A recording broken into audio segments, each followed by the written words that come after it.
Welcome to Denver Startup Week. I'm Eric Matisik, President and CEO of Highwing and co-founder of Denver Startup Week. I could not be more excited about this year's event, as entrepreneurship has always been the heartbeat of our city. For the community, by the community, for the future of the community is why this event has existed. And now more than ever, it's important to give back and to educate those entrepreneurs who are building the companies of our future. We're able to bring Denver Startup Week to this community thanks to our sponsors. Join me in thanking our title sponsors: Downtown Denver Partnership, JP Morgan Chase, Prologis, and Zero. Our track sponsors who've made all the great content you're hearing today possible: Battery 621 and Public Works, Capital One Cafe, Colorado Lending Source, Friday Health, Quizlet, Exactly, Zayo, and Zestful. Our headline event sponsors are bringing the excitement this week. Thank you to Wix, Kinzon, MAPR Agency, Obsidian HR, Kickstart Fund, Promontory Mortgage, Molson Coors, and Comcast. Finally, thank you to our partner and member sponsors listed on the screen. Please look out for these companies as you enjoy our virtual Denver Startup Week, and don't forget to use hashtag DEN Startup Week to share your experience and moments of inspiration on social media all week long.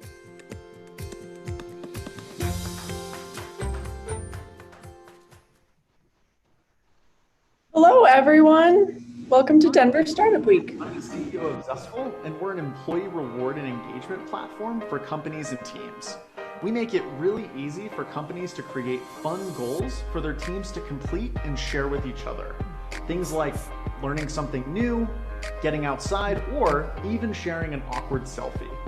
For every goal you complete and share, you earn points. Or pancakes, or lemons, or unicorns. You get to pick whatever the currency is, which makes it a lot of fun. And these points, or pancakes, can be used to redeem prizes like company swag, cash on your Zestful card, or even towards team prizes like virtual happy hours or trivia nights. We created Zestful so that we could stay connected and build a fundamentally better culture no matter where we are. And we hope it can be just as fun and rewarding for your teams.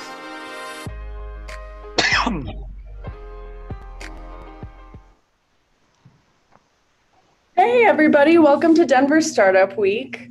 I'm Shelby Winter, the marketing coordinator and a member of the organizing committee. We're so excited to have you here. Thank you so much for joining us for our first ever virtual Denver Startup Week. If 2020 has taught us anything, it's that we are more powerful when we come together as a community. And Denver Startup Week is all about us sharing ideas and helping make each other better. So we're all here virtually to show the entire world what Denver is made of. At Denver Startup Week, we strive to make all of our sessions a space where attendees can connect, learn, and grow, regardless of age, gender identity, gender expression, race, ability, sexual orientation, or the combination of any of those. There's something for everyone at DSW. Thank you so much for joining us. Before we kick off, please join me in thanking our sponsors and our awesome session organizers for our programming today. And I'm going to kick it off over to our session organizers. Thank you so much, everybody. Thank you. Yeah, thank you so much for having us here. My name's Karen Bartlett, and I'm a partner at the Kite Dart Group. And welcome to the session of privilege and obligation, the role of white entrepreneurs in transforming white supremacy. And we have an amazing panel that will be with us here today, and I'll have them introduce themselves in just a moment. First off, I'd like to just request that this space is a space for allies only. And we're going to be talking about some things that might be a little triggering or confronting. It could cause some bodily sensations, and that this is a space for folks who understand that we're living in a system where there's a dominant white supremacist culture, that white folks have privilege in this culture, in this society, and are interested in really having this discussion or hearing this discussion about ways that we can work to transform that.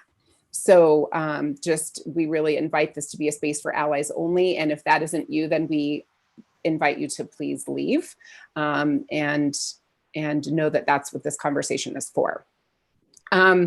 We also tend to, this group of folks who are presenting today or who are talking with us today, we have some partnership and collaboration that we tend to do with one another. And so we have some ways that some agreements that we use in interacting. And I'd just like to share them with you briefly. First of all, one is make space, take space. And that's really about if you're the kind of person who tends to take up a lot of space in conversations, or you have a certain amount of privilege, that we invite those folks to take a step back and make space for others. And that if you're a person who is maybe tends to be more quiet in conversations and or who doesn't have the same privilege, that you take that step forward and take up space in the conversation. So that's just an agreement between us. Another one is oops and ouch, and that's really around the idea that intent and impact both matter. And so sometimes we may say things that don't come out the way we intend them to, and that when that happens, it's okay to say oops, because these kinds of conversations can be uncomfortable and messy, and that's okay. And we're really trying to lean into that. And so if you say something that doesn't come off right, that you can say oops, and that it's also okay to say ouch, because that impact does matter. And sometimes folks may say things that they don't realize is hurtful. And so we want to create the space for calling that out. The last one is to really focus on using I statements, and you all are really great at doing this, I know, and just to really speak from your own experience. So those are some agreements that we'll have. I'd also love to just welcome everybody here. We're so excited to have you. We're excited to be here at Denver Startup Week. And if we would love to have folks continue to introduce themselves in the chat, if you'd say your name, what the name of your business or organization that you represent, if there is one, and then share the difference that you make in the world. And we would love to just see that and have that as a place for interaction. This will be a panel discussion. And so I would also invite you to put questions that you may have into the chat. We will save some time at the end where we will get to as many of the questions as we can. So we invite you to do that as well. Let's see here. Oh, I have one other thing that I want to call out. We have this amazingly talented panel of people here today, and I can't wait to dive into the conversation with them.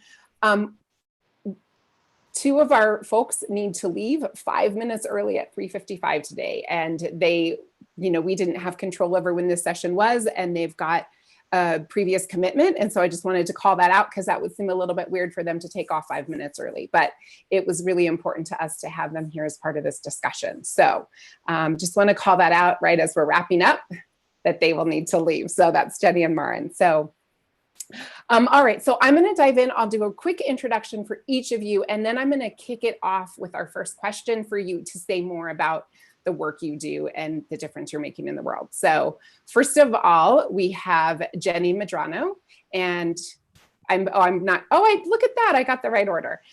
Jenny Medrano is a DEI consultant and coach. Sydney Jackson Cloxton is the founder of Citrine Unlimited. Marin Miller is also a DEI consultant and coach. There's me, Karen Bartlett. Again, I'm a partner at the Kite Dart Group. And then Nate Ishii-Lapgard is the founder of the Kite Dart Group. So welcome to all of you. I'm so excited for this. This is just an amazing, amazing group of people that I have to say I feel honored to be working with on a regular basis. So thank you for joining us. And I'd like to start off the conversation having each of you, all of us in the work that we do are committed to transformation. At the end of the day, that's really what we're all here for. But the way we do that is different for each of us. And so what I'd like to ask you to do is to share with our audience today who you are and how you're committed to transformation and how you're committed to causing transformation in the world. And I would love to, I'm going to just call on folks to make this move. So I'm going to go in the order on my screen. So I'm going to ask Sydney, would you start us off? Yeah, thanks, Karen. I'm really excited to be here. And thanks to Kite and Dart for inviting me to be a part of this panel discussion, which I find really important. So my name is Sydney, and I am the founder and owner of Supr Unlimited. And at Supr Unlimited, what I do is create transformative experiences. And so the way that I'm doing that currently is by helping folks who feel stuck in life or in business with coaching. So I really have combined not just the business strategy, but also what does it mean to have a good mindset around your business strategy? Because I truly believe you can't have one without the other. They both impact each other. So that's what I do in a nutshell. Right before COVID-19, I was a responsible travel advisor. I was helping folks travel with sustainability in mind, and I had to pivot quickly.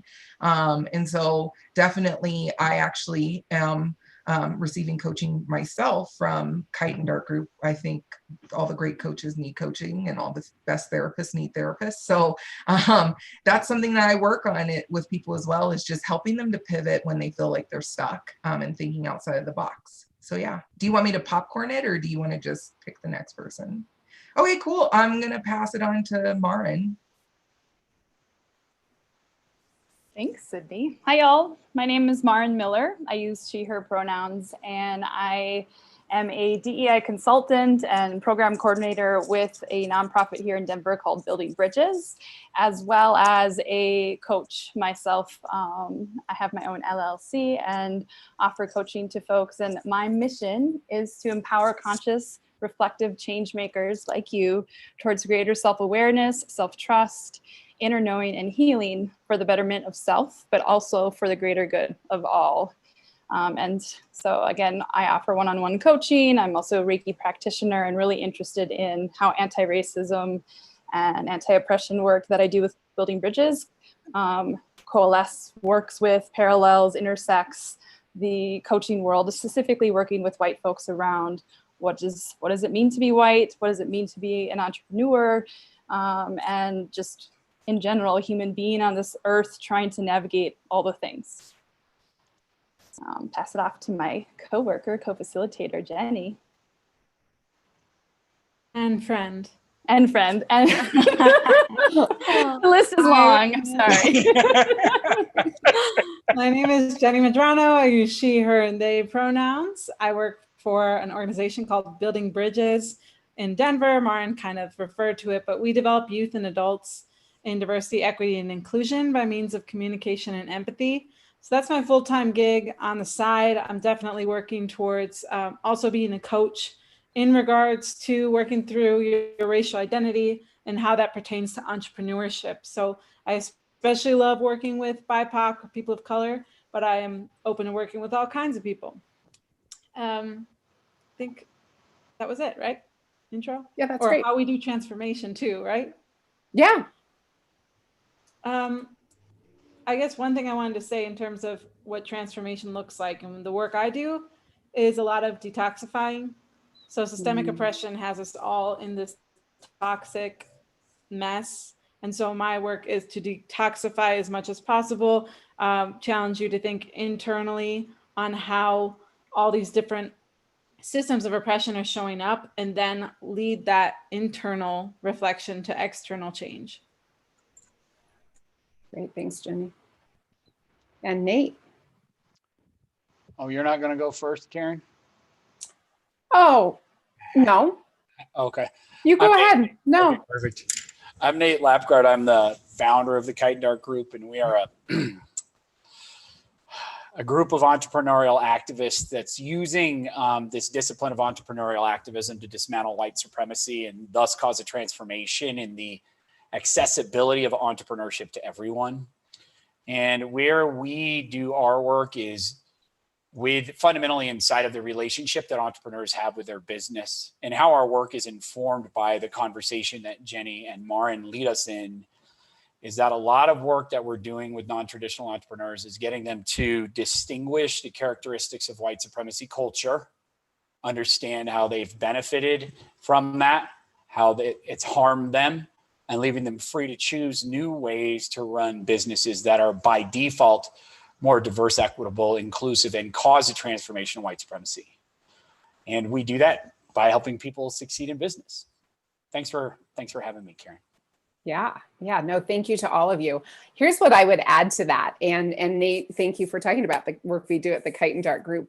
Because what I really wanted to say is that when I think about this idea of transformation and the work that we're doing is that part of the reason that we have, or the reason that we have this particular group of folks that we're bringing together today for this conversation is I'd just love to acknowledge all of you, that you've been a huge contribution to me in terms of my personal growth, my professional growth. Particularly when we look at this issue of dismantling white supremacy. And that includes both personally, and we've had conversations about the personal versus systemic. And so all of you have been a huge contribution to me in my growth.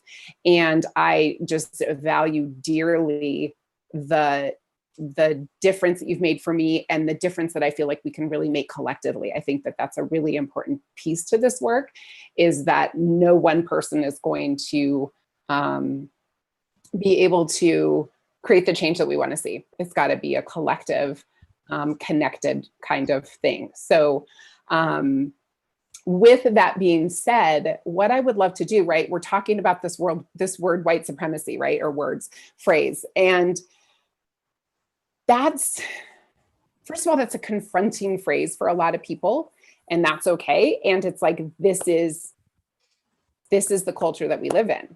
And so I'd love for each of you to share a little bit about some of the common ways that white supremacy culture shows up, the way it manifests particularly in business.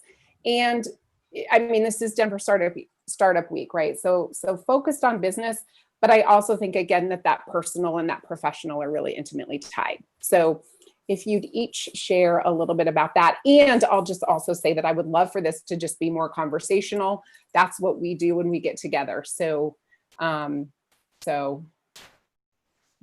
I'll go first Sure. and start it off. Thanks. So I know something that all of us as panelists are familiar with is the characteristics of white supremacy culture by Kenneth Jones. And it's pretty much outlining, how does white supremacy show up in our culture?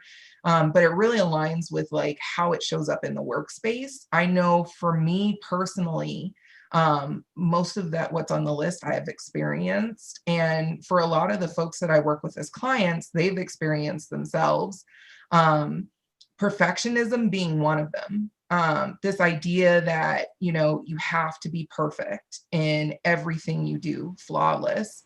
If you make a mistake, for instance, my last corporate job, I was very clear with them. I was dyslexic, doing secretarial type work isn't my jam. And yet I kept getting pushed into that secretary role. Even though that's not what I signed up for. That is not what my job description was, but I kept getting pushed into that role. I kept getting called out for my misspellings. There was a lack of understanding.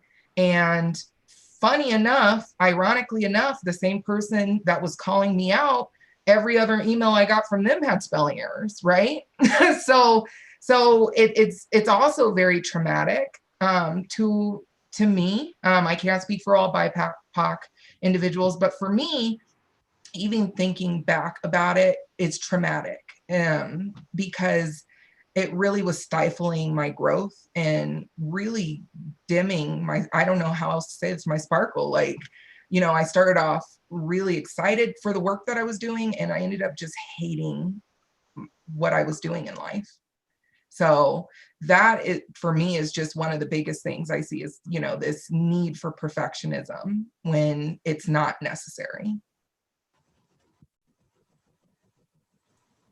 I can add to that.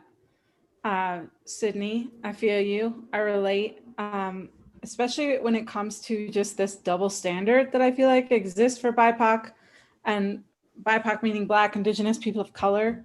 So I identify as a Latina or Chicana.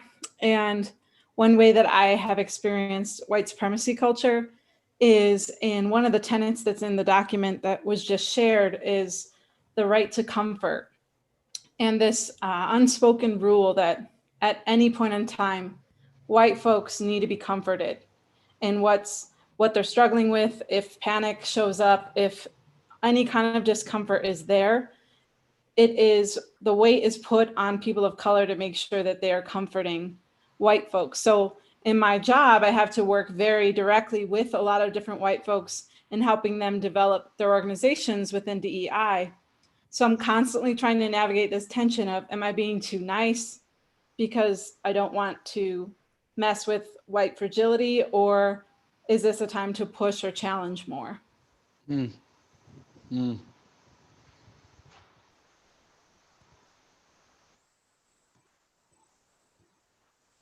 I think to that too, I would add, just from my experience with being a coach, it's really interesting. I don't get a lot of white males who are interested in working with me. And I truly believe that stems from, whether it's unbeknownst to them or not, whether it's just systemic, that they don't want a Black woman stretching and questioning their ideas and thoughts. That's where that comes from a lot of times, from my personal experience, is that, you know, who is she to tell me? And it's funny because, you know, I get questioned all the time, what's your education? Where are your certifications? But my white counterparts never get questioned that. But anytime someone meets me and I tell them I'm a coach and consultant, the first thing they ask me is, oh, where did you go to school and where did you get your certificate from? So it's really interesting in that sense. Also, this sense of bargaining, something that I've noticed, like I said, I used to be in responsible travel. You know, folks will go places, even in the US, right? You'll go somewhere, you'll meet somebody, they're a freelancer, and you just try to bargain down their price, right? And instead of looking at the quality of service, thinking about what's my bottom line and how can I get this done the cheapest way, you know? And to me, that's also a big piece. I don't believe it's in that document that we were referring to, but I think that's a huge piece of, why would you expect that to be okay? No one walks into, you know, the Hilton and say, hey, your rooms were $100, but I'm here now and I'm using your room. I want it for $95. I want it for $80. Right. Like, that's not how life works. You don't go to a restaurant and bargain down the price of the meal. No. So why would you do that for someone's service? And I feel like, from my personal experience, that happens especially in a lot of spaces where there's BIPOC folks. So I just want to call attention to that as well. And that connects to another tenet of quantity over quality, which is something that I feel like I'm always coming into conflict with clients about. Is they want the more the better, the more sessions we could do, the more training we could do. And they're not understanding the level of expertise, the level of knowledge, the level of attention to detail that especially BIPOC facilitators have to really have in order to plan something well, and how much quality really does matter over quantity. And that just because we haven't put a price point on anti-racism work or DEI work in society, people want to constantly play down or they believe that the price is too high. Maren, if you don't have anything to say, I want to pigtail or dovetail on what they're saying. You're good. So, and I love it, Sydney, when you share about that, because I have an associate's degree from the Community College of Denver, and no one in 5 years has ever asked me what my qualifications are to be a business consultant. I'm aware. And, yeah, we've talked about it. And it's because I'm a cis white man, right? The other thing is that my folks, they don't negotiate price. They either say yes or they go out of communication. And I think where I deal with white supremacy and internalized is particularly inside of internalized white supremacy culture in myself first and foremost, which is what it is to become responsible for that. If I want to create a business that's going to cause the transformation of white supremacy culture, I cannot be operating from white supremacist principles. And as soon as I get scared, or as soon as I get threatened, or as soon as or anyone that has anything to say to me about my business, immediately my brain is just like reverting to those ways of being. So for me, what it is getting responsible for admitting that, like being able to be in the space where I'm a person who's committed to the transformation of white supremacy. And the way that I can do that, first and foremost, is to try to not be white supremacist in my business, and then to deal with it inside of my clients. And what I see inside of the entrepreneurial space is that the degree to which a human being has internalized white supremacy, people who do not have the type of privilege that they need to have internalized white supremacy work in business, it's a true detriment to their progression and advancement. And so that's where I see it.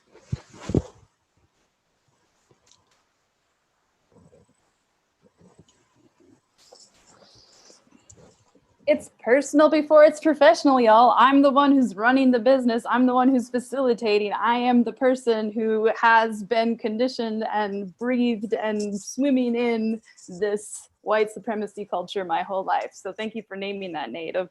Ultimately, it is that constant tension of questioning pretty much any movement, moment, thing that I say or do in terms of where is this coming from? Why is it happening? And what is the actual root of it? And ultimately, especially when I'm stressed, it feels like it's this blanket that just like completely surrounds me really quickly. And it is that comfort that it can feel really hard to relinquish, to peel off. And it is the constant questioning and coming back to that document. For me right now, what comes up, and Jenny and I were discussing this even before we hopped on the call, of just my own perfectionism, my belief that I'm the only one and I can do it and I need to do it, as well as sense of urgency. Sense of urgency is one I feel like as an organization through Building Bridges and working with clients is one that I feel like constantly trying to, like, how can we take a deep breath? How can we relinquish the need that we need to figure all of this out? White supremacy culture needs to be done by tonight. I know it exists now, and therefore I can't have it. When it is not that. It is an unfolding, it is an unlearning, it's a deconditioning. As for white folks, it is a constant reflection and coming back to not if it's showing up, but how. How is it showing up today? How is it showing up now in this moment? And the constant questioning around that. That's what I got by now.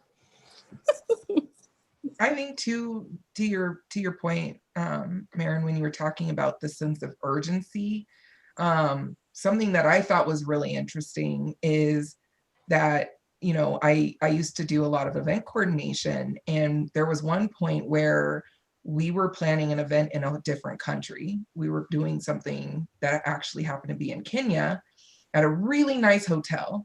And my lead at the time was like, I just can't get connected with them. I just can't get a contract. Like, they keep saying everything's fine, but I need a contract. Like, I need this. And our system was set up where she did need it. She did have that urgency. But understanding that from a different cultural perspective, that sense of time was way different, right? Like, there wasn't urgency around needing a contract. You know, to them, the fact that we had a system that we had to go through, you know, to get this contract approved and all these steps and whatnot, didn't make a difference to them, because either way, they were going to get someone else to come in and, you know, take over the spot because this hotel was really sought after. So it's just, that was really interesting when you brought that up, just to think about that urgency, and then also having one way as the only way to do something. I also remember in previous work where I did have a supervisor where, you know, I was collecting invoices. By the way, I told them, I'm not an accountant. Why do you have me doing this? I spoke up, and they still had me doing it because I kept getting pushed to secretarial things.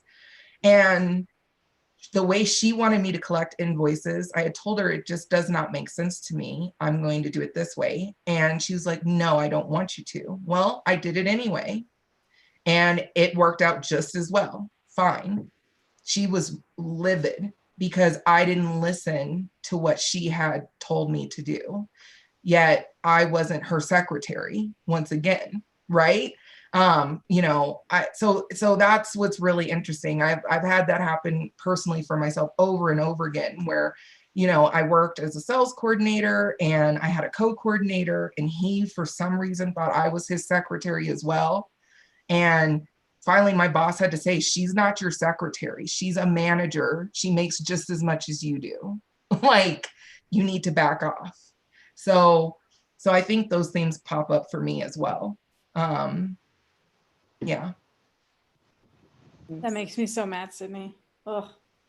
And it's, since at Building Bridges, we do these BIPOC sessions all the time called Groundworks. I've been interacting with so many different people of color, and that it makes me mad that it's Tuesday and that's the third time I've heard that same experience. Right.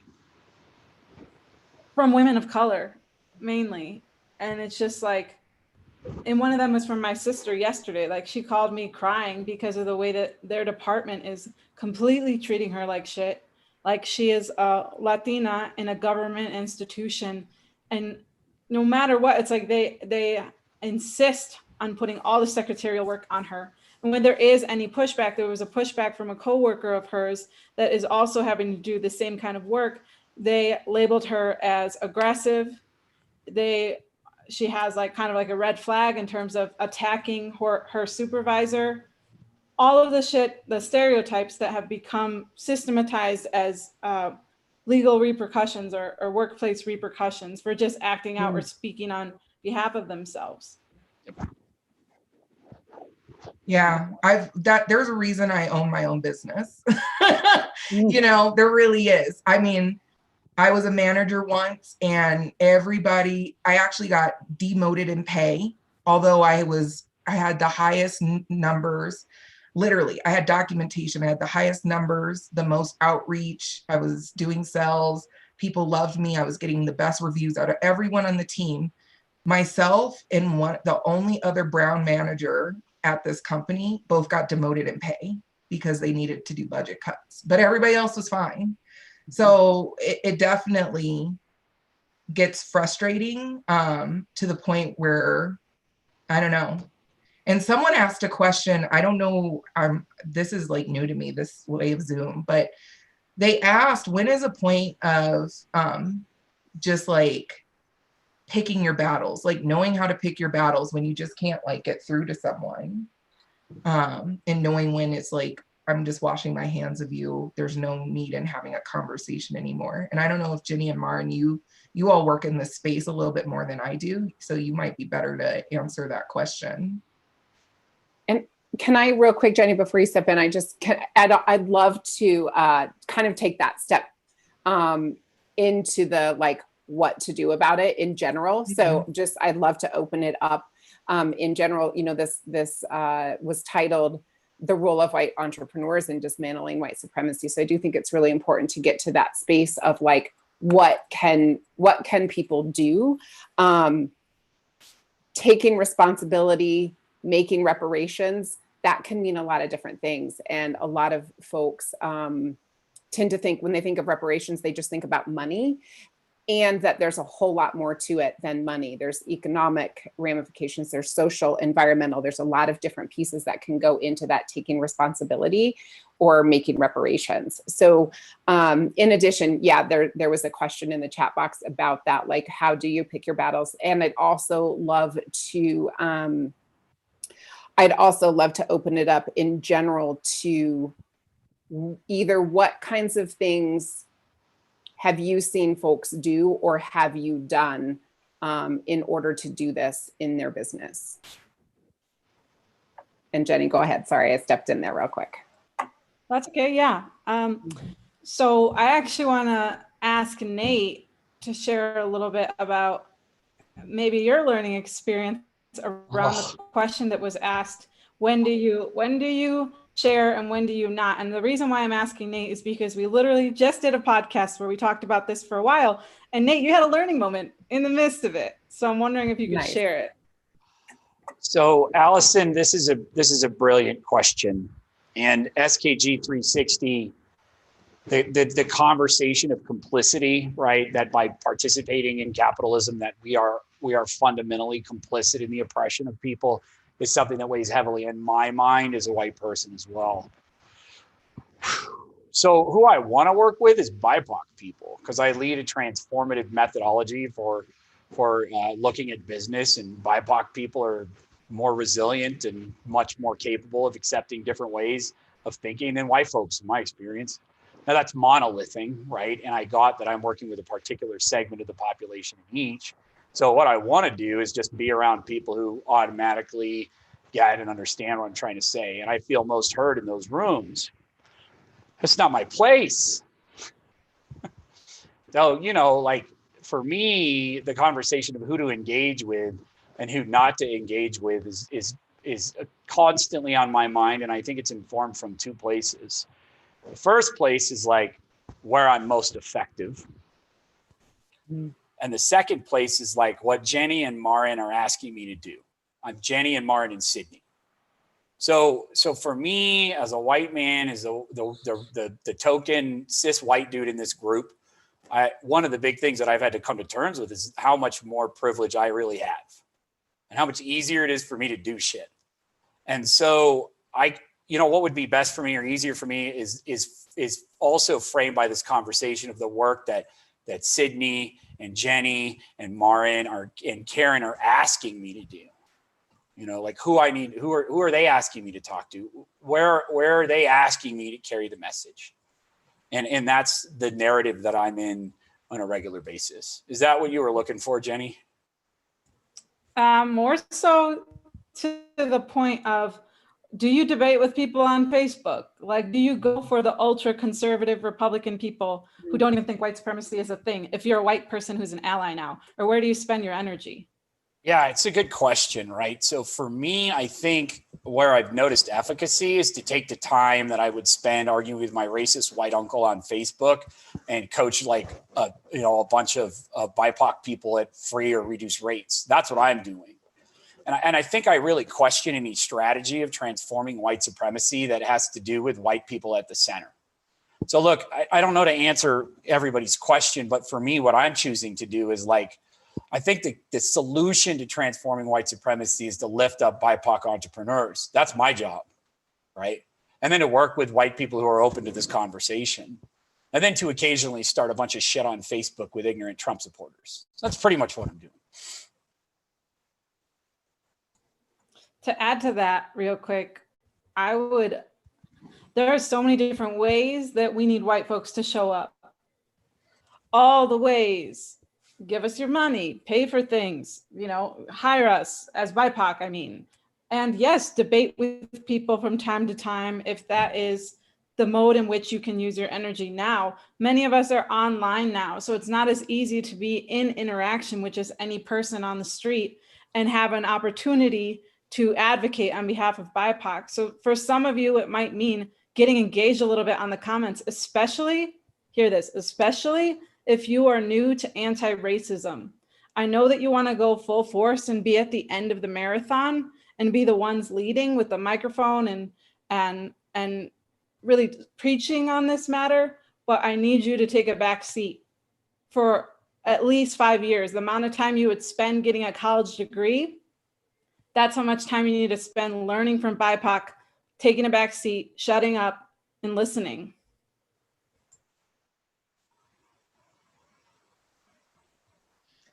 I think for me, a lot of what I do is surrounded by sustainability, right? In this mindset of how do I create a sustainable business? What does that even mean? And a lot of times folks just automatically think of the environment, which is not only the case, right? It's what's happening socially, what's happening politically, what's happening economically. And so, to Jenny's point, you even mentioned hiring BIPOC folks. But when I think about a work culture, I on all of my jobs have been the only Black person and one of the only women when I'm in the sustainability field. I also have been one of the only managers. And it's like, why isn't there anyone at a higher level who looks like me? Like, why haven't those opportunities been given? It's not that there's no qualified folks out there. It's just like, why hasn't that happened? Because then for me, that told me there's no progress here in this company for me. There's nowhere for me to go. I'm being pigeonholed right here in this position. And there's no growth for me. No matter how great I'm treated, how well things are going, there's no room for me to grow here. And so I think that's really important to not just look at who's at your bottom level, but also who's at management, who's at upper management, and who's on your board. Who are your stakeholders? Who are you connecting with and talking to? You know, to me, I think that's so important to really pay attention to, because I'm not saying just because all of your managers are white, you should go out and fire them. That's not what I'm saying.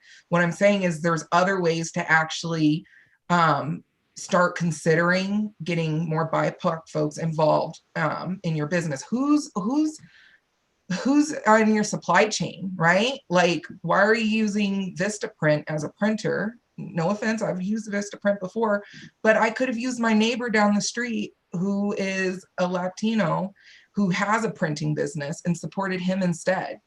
Why didn't I even do that, right? So there's a lot of things that we need to look at when we start thinking about how can we make a difference as business owners, and what kind of partnerships we can develop.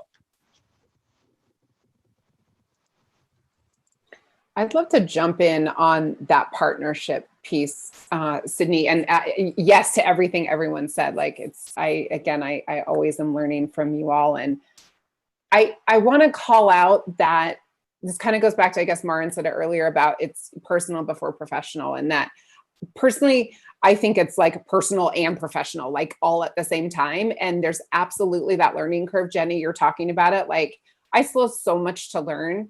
And it's by doing that personal work as well as looking for how can I infuse this in my business? How can I want this to be part of the DNA of our organization, right? That's what we're doing. And doing that personal work makes it much more accessible in that professional sphere.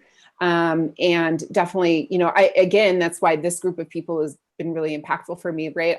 You all talked about the work at Building Bridges.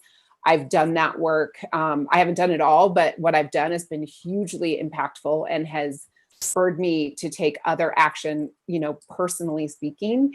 And then, Nate already addressed some of the work we're doing at the Kite Dart Group, professionally in terms of how do we put this in our business. I'm curious to know, I guess I'd kind of like to hear a little more from maybe Jenny and Maren on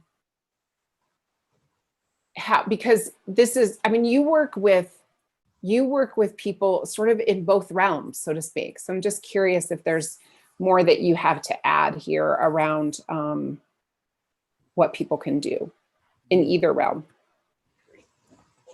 Boom. Thanks, Jenny. Question. I think, what Sydney just named is a huge piece to it. What the clients that we're working with, there is an element of getting folks to understand to get to a point though, to really consider what is it that you're willing to risk? And is it possible that some folks do need to step down or step out of the positions that they're in order for there to be an access for other folks, for BIPOC? But the other piece to that, right? Like, I think again, especially where I'm seeing white-led organizations get stuck in sense of urgency, is that let's just diversify, let's just get Black and brown folks in here, and then I'm good. And then what Sydney was just mentioning, right? Then maybe there's the only, or they don't last, they don't stay in the organization over time, they get burned out because white folks are still not doing the work that they need to do in order to be working on their muscles. Or like white fragility is very real in terms of understanding how that shows up, how you are potentially harming folks, and how you're making it a space, so oftentimes, that it's not a place that feels inclusive.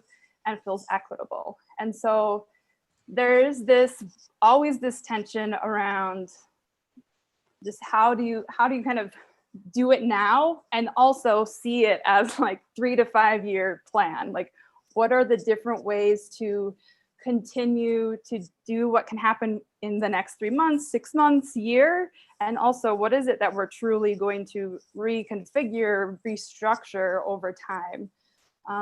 That was one thing, missing another piece, but I just lost it.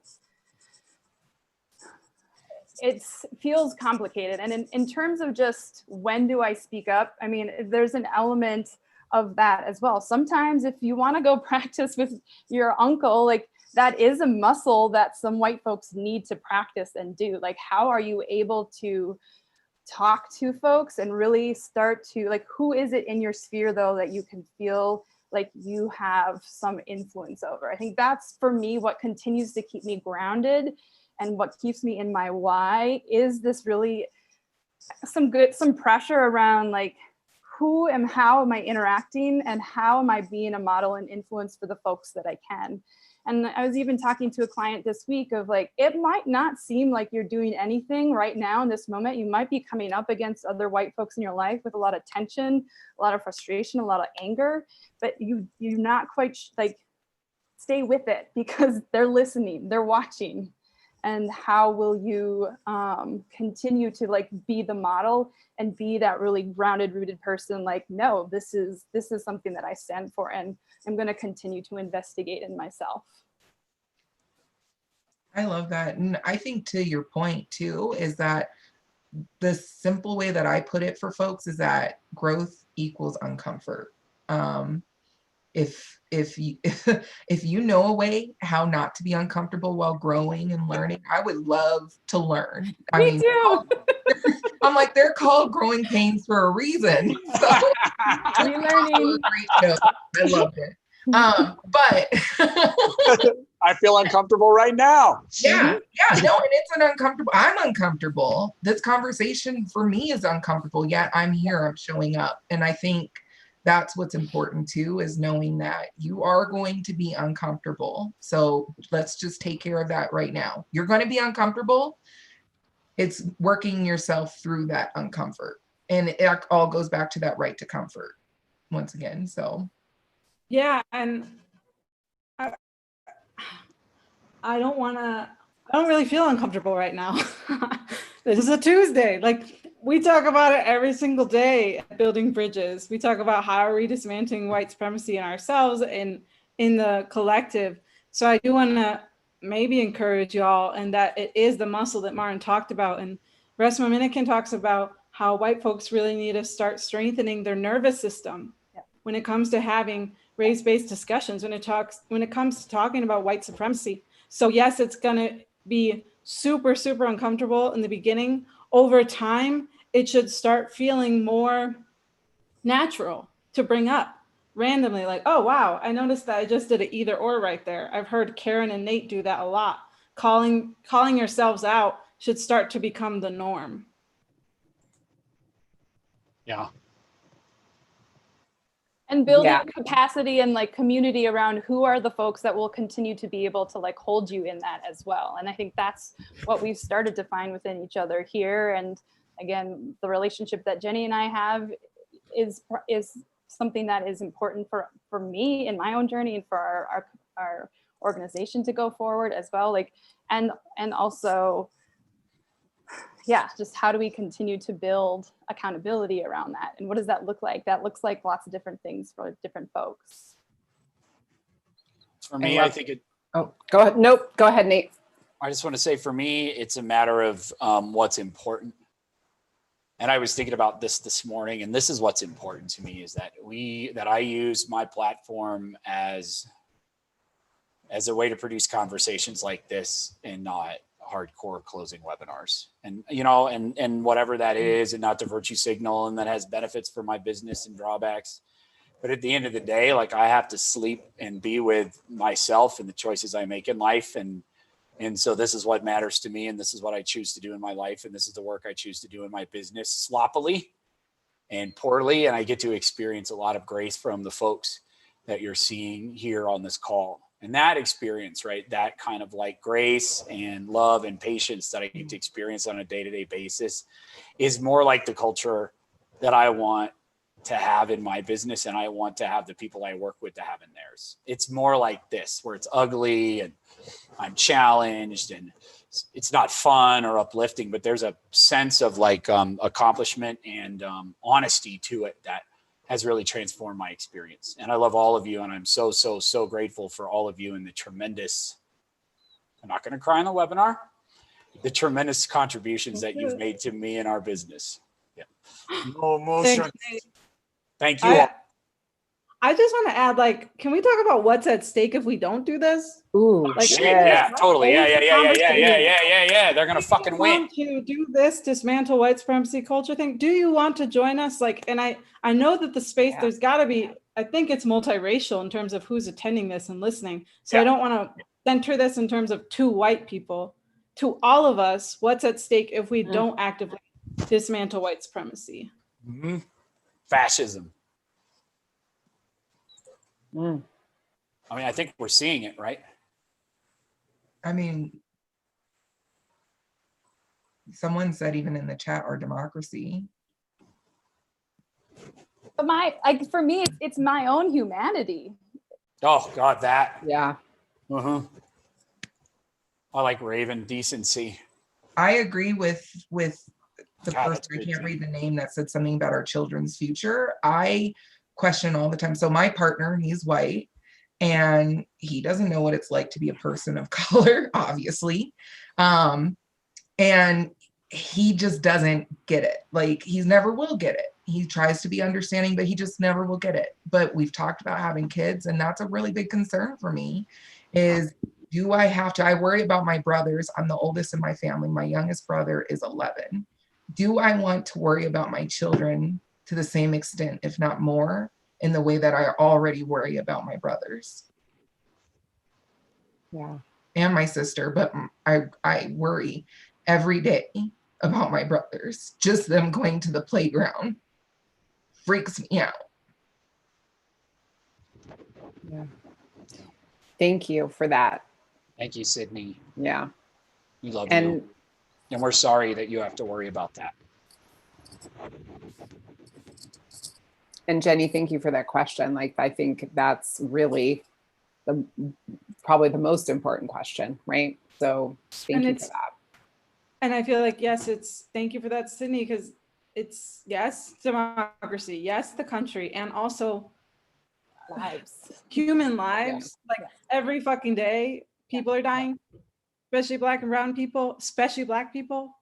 So, like, yes, we could make this a thing on a Tuesday to attend a session and learn a thing or two, but like, that's also happening. So I just feel like this is more than a intellectual exercise for me. Yeah.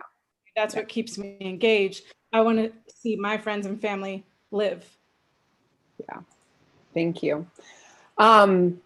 First of all, I want to say thank you to all of the panelists. You are all, like I said, you are all incredible. You are so inspiring to me.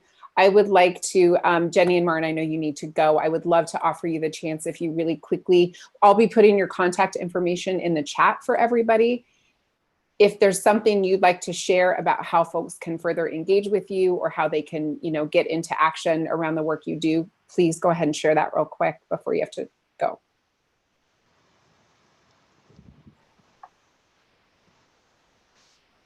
I could do a quick little, so shout out to Building Bridges. We do introductory sessions called groundwork sessions. They happen in race-based affinity groups. One of them's for white individuals, one of them's for BIPOC. We have a session happening this Thursday, September 17th. They happen on a monthly basis on Thursdays. So check out our website, buildingbridgeshift.org, to learn more about those. And then there's cohorts that extend from there that are a more intense community building focus on dismantling white supremacy in all of us.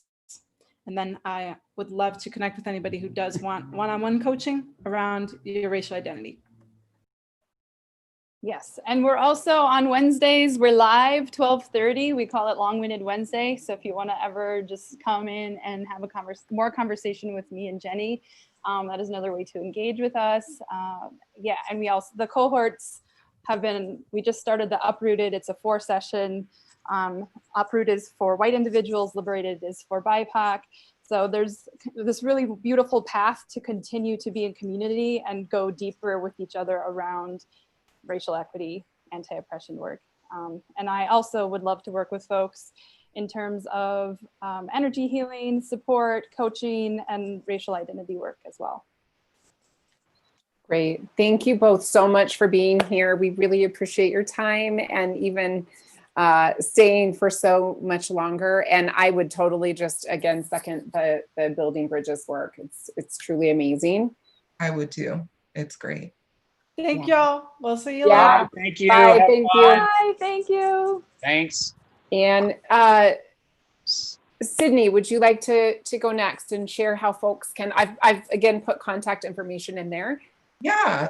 So folks can go on to citrineunlimited.com and check out my website there. I have a lot of information for group coaching, individual coaching, and also around organizational coaching. So if your organization would like to do some sort of experience where you all can learn together and then possibly grow individually and do some one-on-one coaching, we can totally talk about that as well. Some of the things I love to specialize in, like I said, is pivoting. Imposter syndrome is my jam. I love to discuss that. And so, yeah, I look forward to connecting. I also like just to network. So if you want to just connect, even if you're not looking for coaching services, reach out to me and I'd love to spend some time just getting to know you as a person. Great. Thank you so much, Sydney. And I just put your networking event in the chat as well if folks want to register for your upcoming Entrepreneurs of Color networking night. Thank you. And that space is for BIPOC entrepreneurs and ally entrepreneurs as well. Awesome. Thank you. And Nate, last but not least. So if you're interested in engaging in this conversation in your business, what we're doing at the Kite Dart Group now is we have our certified entrepreneurial activist program. And what this is a multidisciplinary approach that involves group work, classroom learning, and one-on-one coaching. And it helps you check all the boxes in having a diverse, equitable, and inclusive business that kicks ass, shows up distinctly in the marketplace like ours, and really gives you the time and the energy you need to create the transformation that you want in the world through your small business. That's one thing we're doing.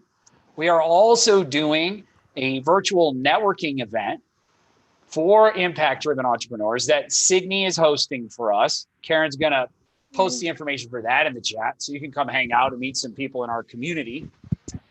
So, hey, if you're still out there and you're interested in hearing from Maren, go ahead and type Maren in the chat, M-A-R-E-N. And if you're interested in connecting more with Sydney, go ahead and type Sydney in the chat, S-Y-D-N-E-Y. And if you want to connect with Jenny, type Jenny. And if you want to connect with Karen, type Karen. And if you want to connect with me, type Nate. And we'd love to connect further with you and talk to you a little bit more about your work. And we just really want to say thank you to everyone who took the time to be here today. Thank you to whoever at Denver Startup Week let this content in and be a part of this conversation. And I want to thank you in advance for all the work that you're doing on yourself and in the world to make a difference for those less fortunate yourselves. Thank you. We love you and have a great startup week. We'll see you soon. Bye. Yeah. Thank you all. We appreciate you being here with us at Of Privilege and Obligation. Enjoy the rest of your week, and we look forward to connecting further with you. Have a great rest of your day.